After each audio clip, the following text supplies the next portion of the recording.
Hi everyone, I'm Dr. Alisa Kauffman and I'm here to show you a new product called DenSureFit.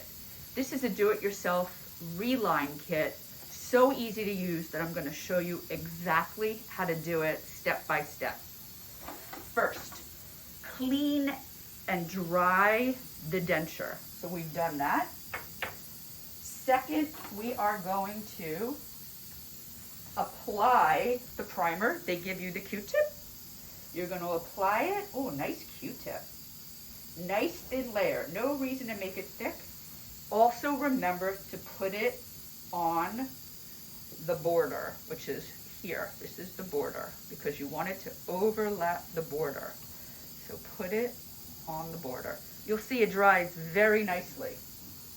Next, have a fun patient. Are you a fun patient? Are you fun?